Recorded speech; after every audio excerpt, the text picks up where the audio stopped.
एक दो तीन चार पाँच छः सात आठ नौ 10 11 12 13 तेरा करूं गिन गिन के मैं इंतजार। आजा पिया आई बहार। बहार तो आ गई है, देखना चाहोगे किसकी बहार आई है?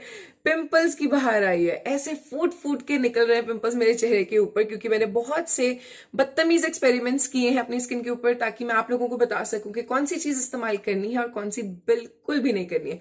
तो अगर आप चाहते हो कि आपकी स्किन के ऊपर कभी भी उजाड़ ना आए और सिर्फ अच्छी सी स्किन वाली बहार आए, तो उसके लिए ये चीजें जो मैं वीडियो में बताने लगी हूँ आपको कभी भी नहीं करनी है। तो let's start with the first thing. कभी भी अपने चेहरे के ऊपर तुम्हें साबुन नहीं लगाना है, चाहे वो कपड़े धोने वाला, बर्तन धोने वाला, मुंह धोने वाला, हाथ धोने वाला, कोई भी साबुन हो। तुम्हें अपने चेहरे के ऊपर साबुन की टिकिया नहीं लगानी। फेस वॉश किसके लिए बने हैं? इसीलिए बने क्योंकि साबुन से तुम्हारी स्किन का जो बैरियर है, उसका पीएच लेवल सत्यानाश हो जाता है और तुम नहीं चाहते हो कि तुम्हारा पीएच खराब हो। ट्रस्ट मी, तुम नहीं चाहते हो। फिर कभी ऑयली, कभी ड्राई, कभी खिंची खिंची, कभी बिना वजह के व्हाइट हेड, छोटे छोटे वो मिलिया टाइप दाने, कभी कुछ आ जाता है। ये इसलिए क्योंकि तुम्हारा बैरियर डिसरप्ट हो जाता है, खराब हो जाता है। तो साबुन से दूर रहो, बहुत दूर। उसको जिस चीज के लिए इस्तेमाल करना चाहिए उसी के लिए इस्तेमाल करो, अपने चेहरे पे मत लगाओ। सेकेंडली, अपने चेहरे के ऊपर कभी भी एस्ट्रिंजेंट, सुना होगा ना एस्ट्रिंजेंट, वो जो थोड़ा थोड़ा चुभता सा है, वो जो सैलून्स में अभी भी लेडीज लगाती हैं जब तुम्हारे थ्रेडिंग अपर लिप करके, फिर वो जैसे तीखा तीखा चुभता चुभता सा एस्ट्रिंजेंट लगाते हैं। सी, एस्ट्रिंजेंट तुम्हारी स्किन के लिए बिल्कुल भी अच्छा नहीं है। अगेन पीएच वाली थिंग, वो ज्यादा ही ओवर ड्राई कर देता है, बिल्कुल एकदम से स्किन खिंची खिंची हो जाती है, स्ट्रिप अवे कर देता है नेचुरल ऑयल्स को। वो पुराने जमाने में एक थिंकिंग बनी होती थी कि तुम्हारे पोर्स श्रिंक हो जाएंगे। भाई, ना तो इससे पोर्स श्रिंक होंगे, ना तुम्हारी जिंदगी कोई प्रॉब्लम श्रिंक होगी। तो एस्ट्रिंजेंट से भी तुम्हें रहना है कतई दूर। थर्ड सबसे इंपॉर्टेंट चीज है, वो है अपने चेहरे के ऊपर कभी भी जब तुम स्क्रब करते हो, तुम्हें 2 मिनट से ज्यादा स्क्रब नहीं करना है। नहीं करना है, नहीं करना है।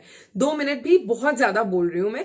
एक्चुअल में आपको 30 सेकंड से लेके 1 मिनट के बीच बीच में स्क्रब करना होता है, इससे ज्यादा नहीं। क्योंकि इससे क्या होता है, ओवर एक्सफोलिएशन हो जाती है और माइक्रो एब्रेजन होने के चांसेस ज्यादा बढ़ जाते हैं। और जब स्क्रब करते हो, टाइम का भी ख्याल रखा करो, प्लस तुम ये जोर मत लगाया करो। फ्रिक्शन तेज हो, ठीक है, लेकिन जोर से ऐसे ऐसे रगड़ रगड़ के नहीं करना स्क्रब। फेस वॉश रगड़ के करना है और स्क्रब सिर्फ तेजी से करना है, लेकिन दबाना नहीं, ठीक है। तो एवरीडे स्क्रब भी नहीं करना है, नहीं करना, बिल्कुल भी नहीं। तुम्हें एक दिन का गैप तो कम से कम चाहिए, पर मैं हर तीसरे दिन इसलिए बोलती हूँ ताकि 72 आवर्स का गैप हो हर बार स्क्रबिंग के बीच में, ताकि स्किन को टाइम मिले हील होने में, ठीक है। और एक बहुत ही इंपॉर्टेंट सूचना, मैं अपने मन की बात करने जा रही हूँ। आपने नोटिस किया होगा कई बार हम अपने मन की बात सोचते सोचते अपने चेहरे के ऊपर कोई भी नया मेहमान जब आया होता है तो उसको ऐसे खुजलाना शुरू करते हैं, फिर देखते हैं अच्छा उसमें थोड़ा सा ब्लैक हेड भी है। हमारा ध्यान ब्लैक हेड पिंपल में नहीं है, लेकिन हम लगे होते हैं ऐसे ऐसे करने उसको। ऐसे, ये देखो, ऐसे जूम करके दिखाती हूँ क्या कर रहे होते हो तुम। ऐसे, ये पिंपल आया, इसको पकड़ के ना ऐसे नोच के, यार मोदी जी बिल वापस क्यों नहीं ले रहे हैं? मुझे समझ नहीं आ रहा, चॉकलेट वाला केक खाऊं कि स्ट्रॉबेरी चीज केक मंगवाऊं।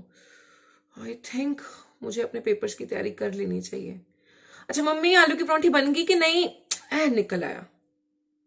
करते हो? आई नो तुम करते हो, तुम झूठ बोल लो, जितना मर्जी झूठ बोलो, मुझे पता है तुम ये चीज करते हो, क्योंकि हम सब इस चीज के विक्टिम हैं, हम कर चुके हैं ये चीज। लेकिन ये तुम्हें नहीं करना है, कतई ही नहीं करना है। क्योंकि ये करने से तुम क्या करते हो, एक तो ऑलरेडी वहां पे है ना तबाही मची हुई है, पिंपल्स की आबादी इतनी बड़ी हुई है, वो आबादी में तुम और बैक्टीरिया की आबादी बढ़ा रहे हो। मतलब वाह वाह माशाल्लाह, वाह मोदी जी वाह, क्या कर क्या रहे हो तुम यहाँ पे, ठीक है।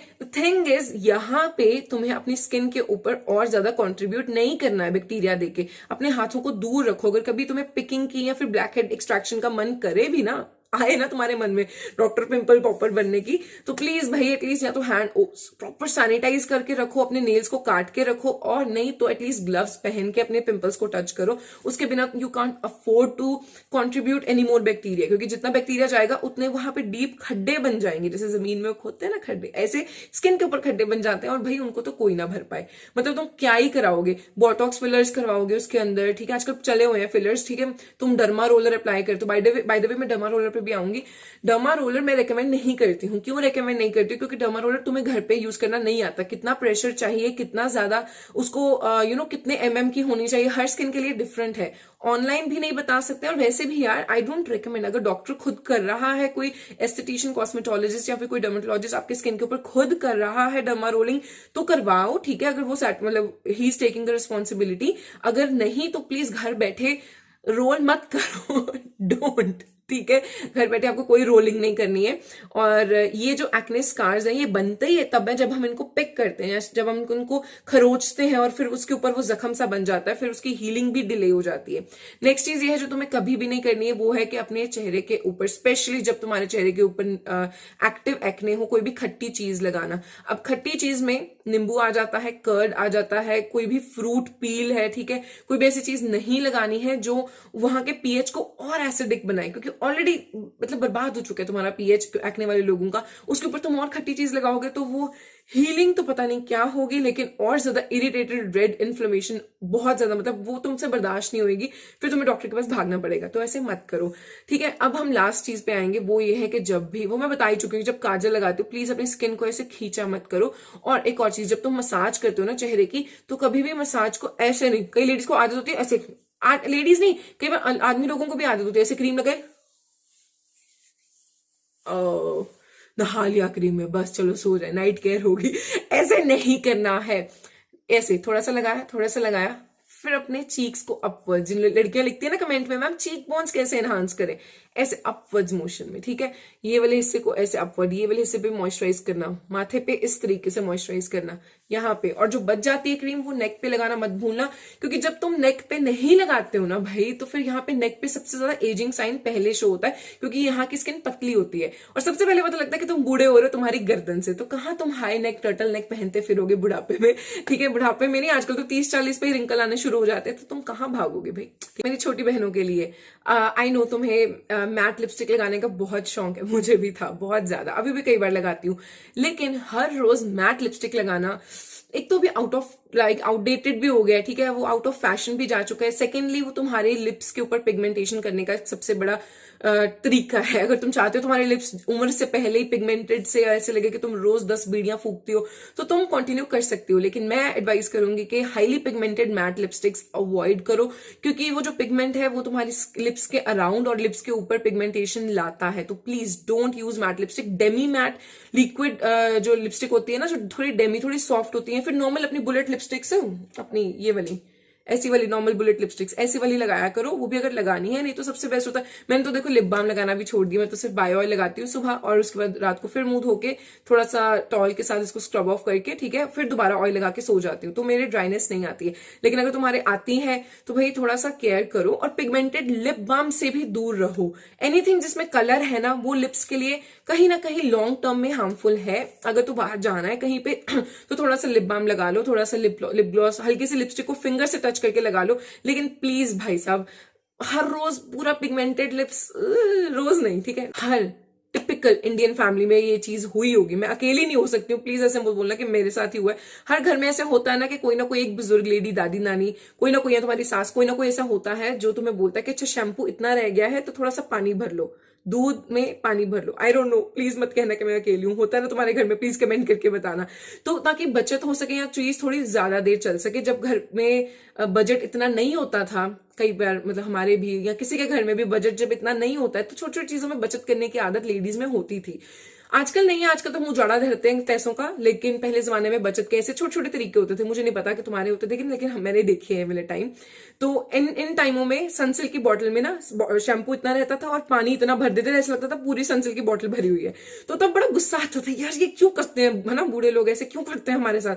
अब समझ आया, अब तो भाई मैं खुद करती हूँ। जब मेरा शैम्पू इतना रह जाता है ना, तो उसमें पानी भर के उसको हाफ बॉटल का डबल कर देती हूँ उसका, ताकि वो डाइल्यूट हो जाए। और ये जरूरी है करना, क्योंकि जो शैम्पू है वो स्पेशली जो केमिकली ट्रीटेड बाल है, चाहे तुमने स्मूथनिंग, स्ट्रेटनिंग, कलर कुछ भी करवाया हुआ है, तो इट्स बेटर कि तुम उसके ऊपर शैम्पू का हार्श इफेक्ट ना लेके आओ, तो पानी भर लो। तो अगर तुम डायरेक्ट शैम्पू यूज करते हो तो it's a big no no from मी।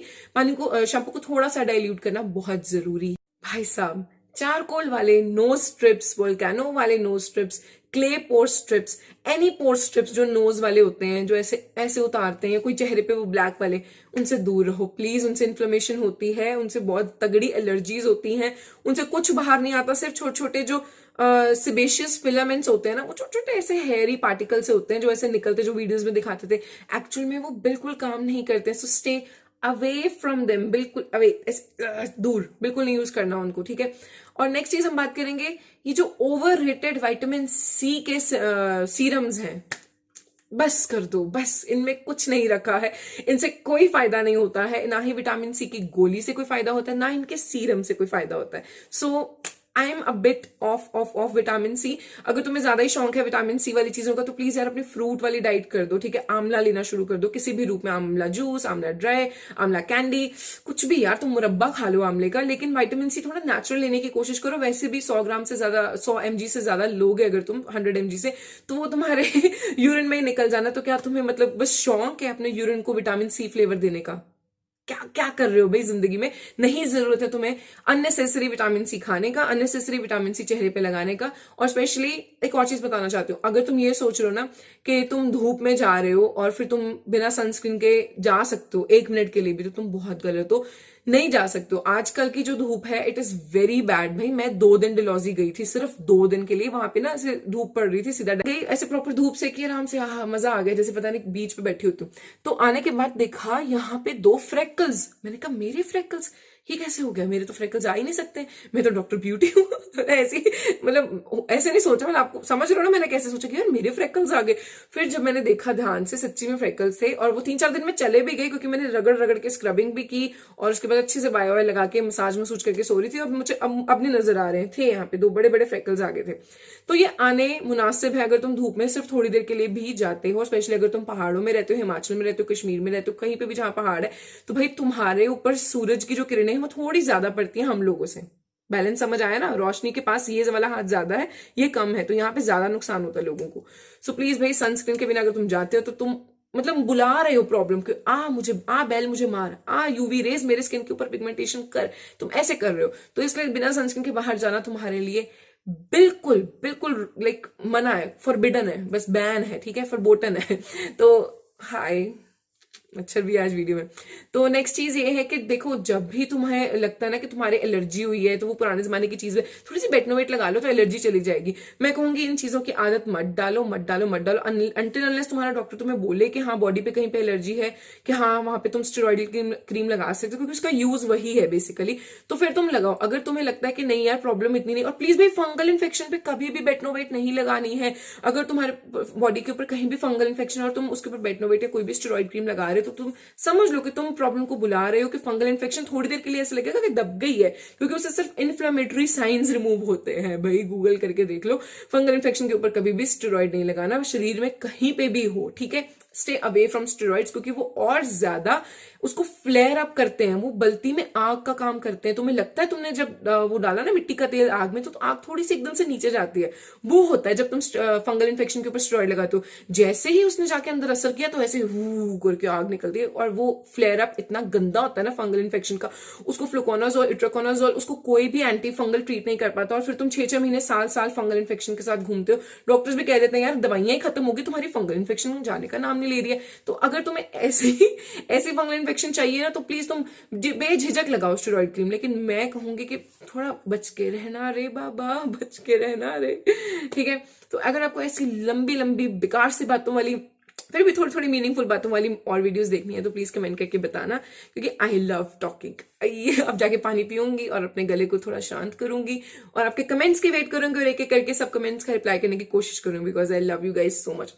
ठीक है, अब मिलते हैं नेक्स्ट वीडियो में।